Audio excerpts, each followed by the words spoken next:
E a gente começa falando sobre política fiscal, política econômica. Na primeira reunião, sob o comando de Gabriel Galípolo, o Comitê de Política Monetária do Banco Central elevou a taxa básica de juros para 13,25% ao ano. Após a decisão, o Brasil agora tem o segundo maior juro real do mundo, ficando atrás apenas da Argentina. Em coletiva, na manhã de hoje, o presidente Lula afirmou que não esperava um milagre e que Galípolo não pode dar um cavalo de pau de uma hora para outra. Vamos ouvir.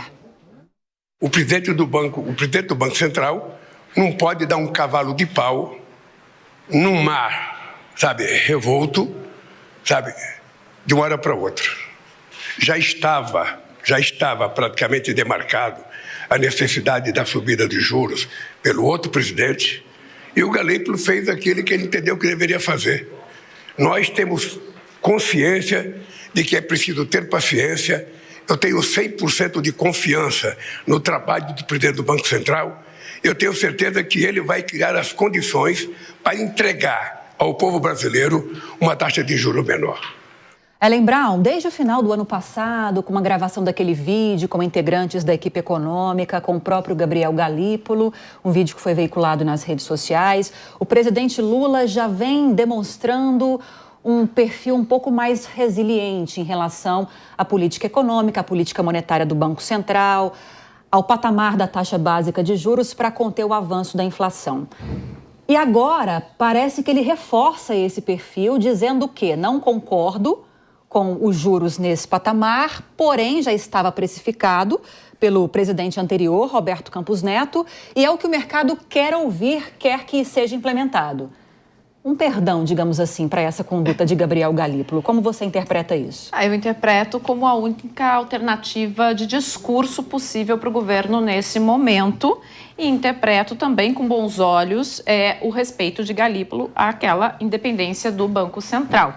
Isso realmente já estava precificado, porque na última reunião do ano passado se deixou o aviso, de que a tendência era pelo menos mais 2 elevações da taxa. Portanto, na próxima reunião devemos ter uma nova elevação da taxa de juros do país. Esse ano ela deve chegar lá ou ultrapassar os 15%. Mas o que acontece é interessante, porque você pega ali o PT mais raiz, a Gleice, líder de governo, vão ali tentar tocar toda a responsabilidade em cima de Campos Neto, que era o anterior presidente do Banco Central. Agora, é bom a gente sinalizar aos fatos que essa elevação foi unânime. E é uma elevação unânime de um colegiado que agora tem a maioria indicado pelo PT, diferentemente do que a gente tinha antes. A boa notícia, me parece, então, é justamente essa independência do Banco Central. A notícia mais difícil é que ela está acontecendo para tentar frear uma inflação que está a galope, todo mundo sentindo essa inflação, que não parece dar sinais de refrear e que é uma inflação que caminha, do jeito que as coisas andam, para uma possível recessão do país. Então, não é um cenário econômico promissor. Agora, Luana, inflação em alta, como destacou agora. A Ellen, o Boletim Focus do começo dessa semana apontou uma projeção um pouco maior do que havia projetado em semanas anteriores. Devemos fechar em 5,5%, essa inflação agora em 2025. Ellen também pontuou que a previsão é de que nós alcancemos ou até consigamos ultrapassar, digamos assim, a barreira dos 15% de taxa básica de juros ao ano. Haveria outra possibilidade do que manter um compromisso que o Banco Central já havia prometido, já havia trazido esse compromisso de aumentar em 1 ponto percentual e mais, é bom lembrar, já está precificada uma nova alta de 1 ponto percentual na próxima reunião do Copom, ou seja, estamos caminhando para esse juro de 15% ao ano. Tinha outra saída para o Banco Central? Olha, Lívia, boa tarde, primeiramente a você, as nossas colegas aqui de bancada, todos que nos acompanham. Seria muito difícil, a frase que o presidente utilizou, dizendo que não tem milagre, ela é real. Realmente, Galípolo assume o Banco Central num cenário muito complexo, onde esse peso da inflação e de todos os componentes que estão fazendo a economia desacelerar, a economia gerar aí uma dificuldade de recuperação, são praticamente inerentes à sua atuação. Ele acabou de assumir esse papel e não teria como não fazer uma movimentação nesse sentido, que já era visualizado, como aqui a gente colocou, né, pelo presidente anterior e também já precificado por esse governo. Então, não teria muita alternativa na mão dele. Agora, essa meia-culpa que Lula faz, ela também vem, Lívia, de uma autoavaliação, e aí eu acho importante que isso esteja claro, que o presidente não só é afeito a esse novo presidente do Banco Central, né, o presidente Lula, não é afeito ao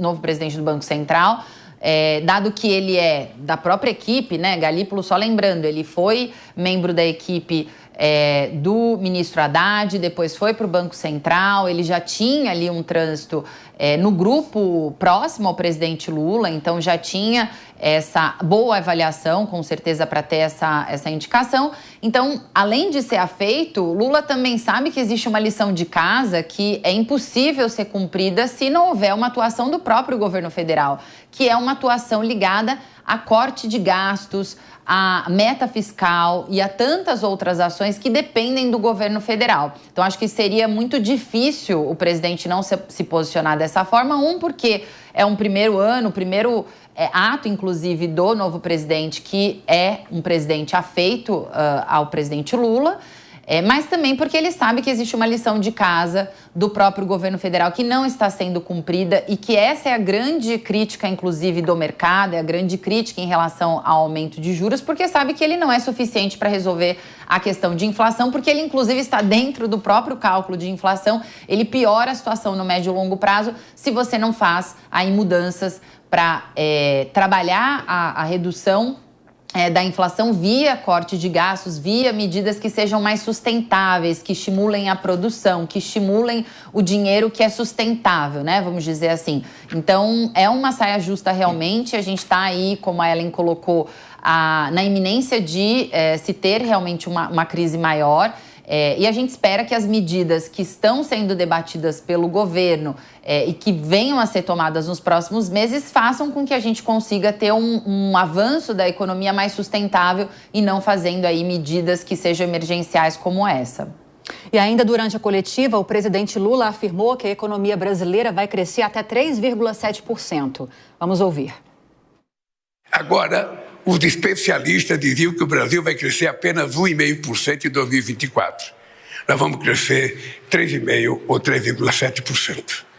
Isso numa demonstração de que as coisas estão sendo feitas, as coisas estão sendo plantadas e nós vamos começar a colher. Há quanto tempo vocês não viram a indústria brasileira crescer? E a indústria brasileira voltou a crescer com forte investimento público e privado, sobretudo a nova indústria brasileira, coordenada pelo companheiro Alckmin, que está tendo um sucesso extraordinário e a indústria chegou a crescer 3,4%. É esse Brasil que nós vamos discutir com o povo brasileiro em 2025 nas ruas desse país. Agora, Ana, o presidente da República está no papel de um presidente da República que é tentar trazer o aspecto mais otimista e positivo da economia brasileira. Ele não pode, nem se ele não concordasse que a economia vai crescer quase 4%, 3,7% agora em 2025, ele nem poderia trazer uma perspectiva negativa porque ele desmonta todo o processo especulativo do mercado, enfim, da própria população brasileira também. Agora, 3,7% está bem acima do que agentes de mercado estão projetando, né, para esse ano, embora seja um crescimento até significativo. Lívia, antes de começar a falar sobre isso especificamente, eu queria chamar a atenção um ponto aqui de como essa mudança na Secretaria de Comunicação do governo já trouxe alterações visíveis à sociedade, né? Então, veja, essa primeira coletiva que o Lula fez hoje, não me lembro a última vez que ele tinha feito uma coletiva, chamando jornalistas, aceitando as perguntas que eles faziam. Em diversos momentos da coletiva ele disse, aqui não tem assunto proibido, eu quero que vocês me perguntem tudo, tentando se aproximar um pouco mais da sociedade, porque ele sabe que os índices de aprovação dele estão de mal a pior.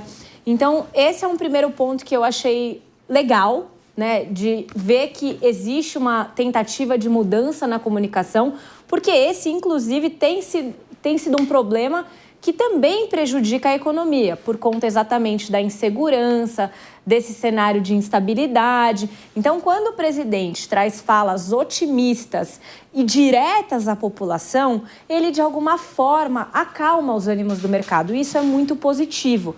Eu só tenho uma crítica a fazer, que eu acho o seguinte: a gente não pode achar que o governo está nesse cenário maravilhoso que o presidente Lula coloca na sua entrevista coletiva, e acho que faltou um pouco mais de energia para divulgar medidas que serão tomadas no sentido que nós precisamos. E me parece que aqui na mesa, por exemplo, há um consenso do que precisa ser feito no sentido de corte de gastos, no sentido de uma maior austeridade fiscal. E isso, curiosamente, não foi mencionado ao longo dessa coletiva. De todo modo, concordo com você quando o melhor a um presidente é colocar panos quentes, mostrar que está seguro, que está otimista com o cenário do futuro do país, do que se ele viesse a público dizer que está tudo uma porcaria e que ele não sabe o que fazer. Concorda, Jaqueline? Como, por exemplo, o dono de uma empresa, embora ele tenha de reconhecer para os funcionários que há problemas, pontos em que precisa haver melhoras, ele tem de exaltar os pontos positivos para manter, vamos colocar assim, os trabalhadores, os colaboradores animados para produzir cada vez mais. É mais ou menos essa a função do presidente da República, talvez a portas fechadas, preocupação com a alta dos alimentos, cobranças de ministros, cobranças até do Banco Central, indevidamente seria, né? Porque ele fala que não haverá intervenção, mas para o público mostrar otimismo? Sim, é claro que quando nós temos uma perspectiva que, olha, eu sei o que está acontecendo, há uma gravidade no parâmetro econômico, mas eu tenho soluções, se acalmem, tá? Isso é muito positivo, porque a sociedade acaba, de uma certa maneira, dando uma continuidade nos seus planos, dando uma continuidade nos seus investimentos. Não há um recuo psicológico e fático nas coisas que cada um pode planejar no seu dia a dia.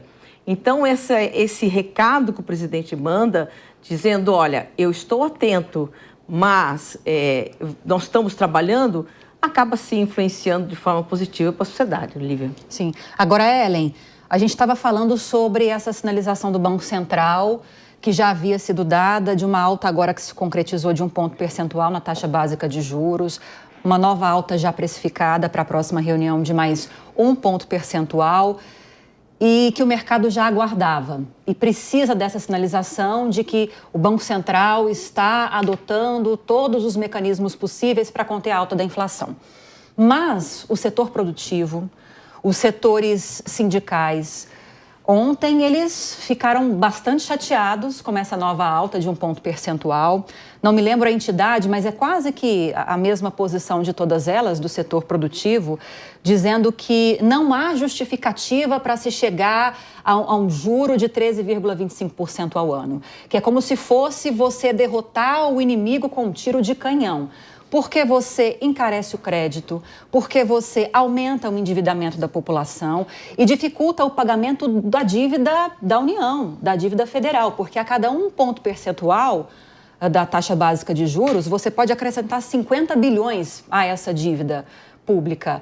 Ou seja, mostrando que não vai ajudar a economia a aumentar tanto assim os juros. O que você acha dessas posições? Eu acho que está cada um no seu quadrado. O setor produtivo tem mesmo que reclamar da taxa de juros, porque se você vai importar uma peça que você precisa para produzir, vai ficar mais caro. Tudo fica mais caro quando você tem que elevar a taxa de juros.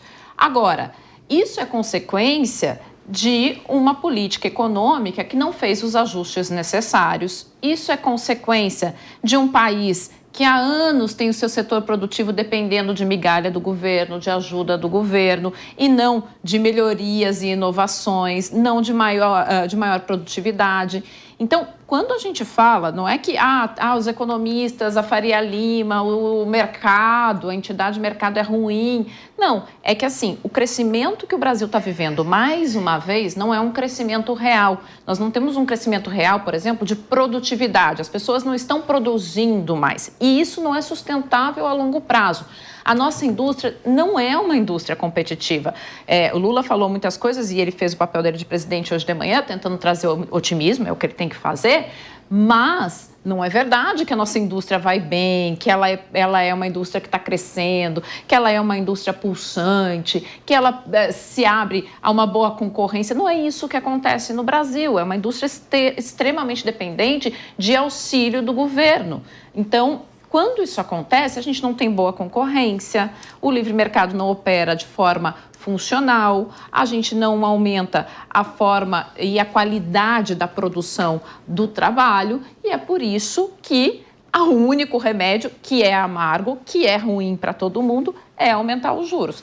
Do contrário, se a gente tivesse uma economia mais flexível, concorrência, um governo que faz ajuste das contas, não seria necessário esse remédio amargo. Esse é o ponto, Ana, que eu até tinha anotado para levantar com você.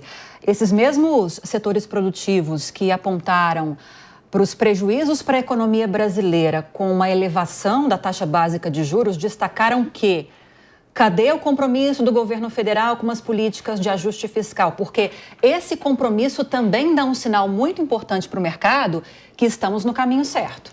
Não, com certeza. E acho que tem uma questão que até me perdoem se for muito didática, mas funciona mais ou menos da seguinte forma. Eu preciso aumentar a taxa de juros para, de alguma forma, trazer alguma atratividade ao país. Por quê? Porque senão as pessoas vão investir em outros lugares o seu dinheiro. Então eu aumento a taxa de juros para, de alguma forma, eu atrair as pessoas para investirem dinheiro no país. Qual é a contrapartida? É exatamente o risco que eu tenho atrelado a essa taxa de juros. Porque eu estou vivendo um ambiente no Brasil de muita instabilidade e de muita desconfiança com relação ao aspecto fiscal que, em última instância, leva ao aspecto econômico. Então, veja, eu estou, de alguma forma, colocando panos quentes ali numa ferida, mas a longo prazo e a médio prazo eu vou trazer prejuízos para a sociedade se eu não mudar outras coisas. E o que faltou na fala do presidente Lula foi dizer que ele estaria mudando também essas outras coisas, porque senão a gente vai viver numa bola de neve de vamos ficar aumentando taxa de juros, aumentando taxa de juros. A taxa de juros do Brasil já é uma das maiores do mundo, se não me engano é a segunda maior taxa de juros do mundo. E se não houver mudança nos outros elementos que compõem a economia, infelizmente, a gente vai ter uma taxa de juros daqui a 2 anos de 20% ao ano. Agora, Luana, eu até dei uma olhada aqui, vi para olhar o resultado do Boletim Focus no começo dessa semana, que eu citei que essa expectativa do governo Lula, do presidente Lula, está acima do que o mercado espera que haja de crescimento da economia brasileira agora em 2025. Lula acredita que a economia pode crescer até 3,7% ao ano. E segundo o Boletim Focus, na projeção do começo da semana, o PIB pode subir de 2,04% para 2,06%. Ou seja, é uma diferença significativa, né, do que espera o mercado e do que o próprio governo espera a respeito do crescimento da economia. Talvez essa diferença se justifica pela falta de credibilidade do mercado na condução da política fiscal? Seria essa a explicação para essa diferença? Sim, Lívia, uma parte com certeza vem dessa falta de crença, falta de previsibilidade, né? Como é que eu vou investir, como é que eu vou trazer investimentos para um país, ou aumentar os meus investimentos se eu não tenho clareza de qual vai ser a conduta e principalmente qual vai ser o alinhamento, não só a conduta econômica, mas qual vai ser o alinhamento entre a política fiscal e a política monetária. Esse é um dos principais pontos de crítica dos analistas, economistas, que falam sobre essa conduta e que criticam a postura e a forma como o governo está lidando com a economia desde o início desse mandato. É uma ação, né, e uma atitude muito limitada no sentido de investir nas políticas que gerem sustentabilidade nesse crescimento econômico. É um crescimento econômico que ele parece, né, ser positivo quando a gente olha até histórico, pandemia, pós-pandemia, em momentos de retração econômica, momentos de instabilidade econômica, de crise. Então, ele não chama a atenção quando você olha em termos de crescimento de PIB e essas projeções que já estão sendo colocadas agora. Porém, quando você olha como essa economia está crescendo, e acho que estão colaborando aqui com os pontos que a Ellen trouxe, não é um crescimento sustentável. E é isso que assusta os investidores, é isso que assusta a população, inclusive, porque a gente vai falar provavelmente ainda aqui hoje. A taxa de aprovação, né, na verdade a taxa de reprovação desse governo que está muito alta, tem como uma das principais razões o custo dos alimentos, por exemplo. Então, assim, a população sente na ponta a inabilidade, a ineficiência desse governo de conduzir uma economia de modo a gerar previsibilidade, a gerar confiança e investimentos para que se mantenham empregos, se mantenham investimentos produtivos, não investimentos que sejam somente para aproveitamento dessas taxas, né? Só para aproveitar taxas de juros, mas sim que sejam sustentáveis, que vão trazer riqueza para o país, vão trazer mais produtividade, mais inovação, mais capacidade da nossa economia se tornar complexa, né? Uma economia, ela se torna pujante, ela se torna sustentável quando ela tem complexidade, quando não existem essas dependências. Então, tudo isso, Lívia, colabora para a diferença, né, dessas avaliações, desses números e principalmente para uma crítica tão pesada do mercado e daqueles que estão observando esses números como analistas e economistas ligados à área fiscal, né, à área econômica do país, para que, em contraponto com o que o governo tenta apresentar em relação a crescimento, em relação ao que ele diz que está implementando. Então, se não há segurança no médio e longo prazo, é muito difícil esses números chamarem atenção.